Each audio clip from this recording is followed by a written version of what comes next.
Ya pemirsa, bagaimana respons dari pasar, pelaku pasar menghadapi berbagai situasi di bursa saham pada waktu-waktu belakangan ini, dan bagaimana pula prediksi pergerakan indeks harga saham gabungan pada pekan ini.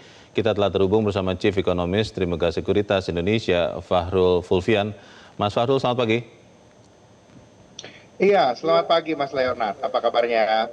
Baik-baik, tapi kelihatannya kalau melihat pasar atau Bursa Efek Indonesia masih diliputi ketidakpastian. Kita berharap tadinya, saya mengira bahwa hari ini indeks akan dibuka menguat, tapi saat kita bicara ini, Mas Fahrul, ternyata indeks harga saham gabungan masih relatif tertekan, saat ini minus 4,7%, dan cuma nilai transaksinya memang tercatat baru 11 triliun. Apa artinya IHSG pada pagi ini terkait dengan mundurnya Dirut Bursa Efek Indonesia, Ketua OJK, Wakil Ketua OJK, dan Komisioner OJK menurut Anda? Iya, kalau kita lihat ya, aksi mundurnya dari pimpinan Bursa Efek Indonesia dan Ketua OJK dan jajarannya, beberapa jajarannya minggu lalu, itu pada dasarnya merupakan suatu aksi yang baik untuk dilakukan, karena ini penting untuk mengembalikan lagi kredibilitas dari pasar saham. Jadi perubahan ini diharapkan bisa mendatangkan hasil yang menyeluruh, reformasi yang menyeluruh untuk pasar modal kita. Tapi di satu sisi memang hal yang lagi kejadian di pagi ini masih mendatangkan kondisi wait and see yang baru. Kalau bisa kita lihat ya, bahwa kalau kita lihat saham yang banyak turun pada pagi hari ini, itu adalah saham-saham alfa, dan yang bisa kita lihat juga itu saham-saham yang mungkin banyak kalau diceritakan oleh pemain pasar saat ini, itu adalah saham-saham konglomerat yang mungkin pada dasarnya itu bisa mengalami beberapa hal seperti yang diceritakan tadi. Bisa jadi ada beberapa investigasi dan lain-lainnya. Dan ini membuat pasar berada dalam wait and see. Dan pada hari ini juga ada pertemuan antara Bursa Efek dan MSCI.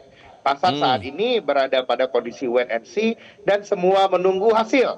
Tapi kita harus aware, turunnya ini ya, pasar itu selalu bergerak ekstrim, berpikir apa ya kira-kira hal yang terbaik, apa kira-kira hal yang terburuk.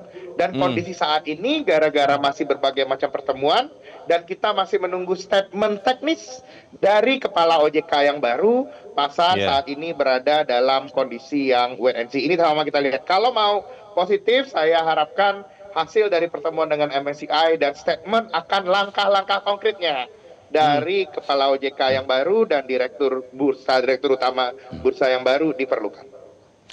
Sebagai salah satu pelaku pasar, bagaimana Anda melihat figur dari Frederika Widyasari Dewi sebagai PJS Ketua dan Wakil Ketua OJK, juga merangkap tugasnya sebagai Komisioner Edukasi ya bagi pasar, dan juga figur dari seorang Jeffrey sebagai pelaksana tugas Dirut Bursa Efek Indonesia. Anda melihat bahwa mereka akan bisa membalikkan keadaan, menenangkan pelaku pasar, juga di saat bersamaan bisa meyakinkan MSCI bahwa transparansi di Bursa Indonesia itu meningkat, atau seperti apa pendapat Anda, Bung Fahrul? Iya, pada dasarnya Ibu Kiki bukan orang baru ya di industri keuangan. Beliau dulu sudah lama juga direktur utamanya Dana Reksa Sekuritas, lalu juga sudah lama di Bursa Efek, dan juga di OJK membahas terkait dengan perlindungan konsumen. Yang ini sebenarnya disambut baik oleh pasar, tapi di sini pasar menunggu aksi lanjutannya. Ini yang paling ditunggu sama pasar. Kalau dari ekspektasi pasar saat ini membaik, Bu Kiki bukan orang asing, jadinya pengalamannya banyak, sudah tahu seluk-beluk pasar modal. Nah, di satu sisi lain juga sudah ada Pak Jeffrey juga di sini yang Direktur Utama Bursa Efek Indonesia yang baru. Ini juga bukan orang lama ya, ini juga sudah di bursa sudah cukup lama dengan track record yang baik juga, dan memang beliaulah yang paling paham, salah satu yang paling paham dengan data. Karena concern utama dari MSCI ini data. Data Indonesia ini pada dasarnya terkait masalah MSCI. Bukan masalah data kita nggak baik, tapi definisi data, definisi free float antara MSCI dan Indonesia ini yang harus disamakan. Ini PR yang harus dipercepat, persamaan persepsi antara MSCI dan juga pasar modal Indonesia, terutama dari IDX. Karena ini ya, karena kredibilitas angka free float ini sangat penting untuk masuknya investor asing. Sebelum ada perubahan ke sana, ekspektasi belum akan membaik. Kira-kira seperti itu. Yang sudah diputuskan oleh OJK ya pada saat ketuanya masih Pak Mahendra, Bung Fahrul, adalah free float dinaikkan jadi 15%. Itu sudah memenuhi permintaan atau harapan MSCI atau belum menurut Anda?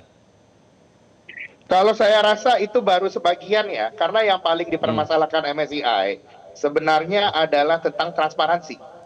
Free float itu sangat tergantung dengan fundamental stock market masing-masing negara, dan Indonesia memang mengingat likuiditas kita yang terbatas. Free float kita secara strategis itu belum bisa terlalu banyak memang. Itu ada beberapa hal tapi tidak menyelesaikan hal yang fundamental. Hal yang paling fundamental ini adalah keterbukaan. Keterbukaan tentang UBO, siapa yang benar-benar memiliki suatu saham. Itu yang MSCI sangat perlukan. Itu dilema yang kelihatannya akan menarik, tapi kita akan bahas di bagian berikut. Bung Fahrul, jangan kemana-mana, dan pemirsa tetaplah bersama kami. Zona Bisnis akan kembali seusai Headline News pukul 10 waktu Indonesia Barat. Terima kasih pemirsa, Anda masih bersama kami di Zona Bisnis, dan kita masih berdialog bersama dengan Chief Economist Trimegah Sekuritas Indonesia, Fahrul Fulvian. Bung Fahrul, para pelaku pasar itu sama dengan pengusaha lain katanya, ketika ada tantangan itu malah biasanya melihat peluang. Kalau Anda lihat di ketidakpastian saat ini yang masih terus melanda bursa, indeks harga saham gabungan akan cenderung bergerak kemana? Kalau aku lihat sekarang IHSG masuk fase konsolidasi. Mungkin hari ini itu ada dua hal yang membuat turun ya. Yang pertama masih ada sisa margin call dari minggu lalu, terus yang kedua ada ketidakpastian dari pertemuan MSCI dan bursa kita pada hari ini.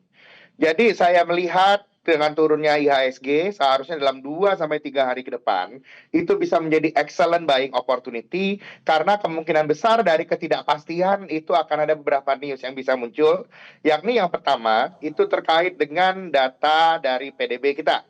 Hari Kamis tanggal 5 akan ada data PDB Indonesia. Konsensus expect 5,1%. Kalau saya lihat sebenarnya data PDB seiring dengan PMI kita yang sekarang juga sudah di atas 52, seharusnya juga bisa mendatangkan angka yang bagus sekali. Itu kan yang pertama. Yang kedua akan ada kepastian dari perbincangan MSCI dengan IDX. Sehingga saya melihat dengan IHSG yang lagi turun, ini adalah waktu yang bagus untuk mengkolek saham-saham dengan fundamental yang oke. Kita rasa mungkin sektor seperti banking dan juga sektor komoditas itu harus kita perhatikan. Kalau Anda lihat sekarang, kembali lagi ini kita update ya pergerakan indeks harga saham gabungan, Bung Fahrul, ini masih sekitar minus 4,4%, bahkan di bawah 8.000 ya, 7.965-an. Apakah memang bijak untuk langsung menyerok, kalau minjam istilah Menteri Keuangan Purbaya, serok-serok ini sedang di bawah, atau memang sebenarnya harusnya ya benar-benar hanya selektif dan buy on weakness, tidak dengan full power di kondisi seperti ini? Bagaimana? Ya, kalau saya golongan yang anti all in, Mas Leonard. Jadi untuk investasi kita harus belinya itu saya selalu sarankan belilah secara bertahap. IHSG saat ini sedang murah, masih ada beberapa sentimen negatif yang bisa muncul. Jadi saran saya belilah dengan strategi dollar cost averaging di kondisi yang sudah turun sekarang ini. Karena biasanya kondisi negatif seperti ini biasanya itu bertahan paling lama 1 minggu sampai 2 minggu. Jadi saya sarankan mulailah belanja secara selektif. Baru nanti belanja lebih agresif ketika sentimen-sentimen positif mulai kembali membanjiri pasar modal. Kira-kira seperti itu. Jangan all in, beli secara bertahap. Oke. Fokus di sektor apa kalau boleh di-spill sedikit ini, Bung Fahrul? Kalau sektornya saya saja mungkin. lihatnya fokus di big banks saat ini ya, yang kemungkinan akan mendapatkan flow, terutama dikarenakan tadi institusi lokal disarankan untuk meningkatkan weightingnya di pasar saham. Ini arahan pemerintah. sektor banking. Terus yang kedua, mengingat harga komoditas masih akan cenderung tinggi, sektor-sektor terkait dengan komoditas seperti kenaikan harga nikel, aluminium, timah, dan sejenisnya itu merupakan sektor yang patut kita perhatikan karena Baik. ada kecenderungan fundamentalnya cenderung membaik. Baik, kita tentunya akan terus mencermati pergerakan bursa seperti apa, tapi saat ini terima kasih untuk pencerahan yang Anda berikan. Chief Economist Trimegah Sekuritas Fahrul Fulvian sudah mencerahkan kami pagi ini. Terima kasih Bung Fahrul, selamat pagi. Jelajahi cara baru mendapatkan informasi. Download Metro TV Extend sekarang.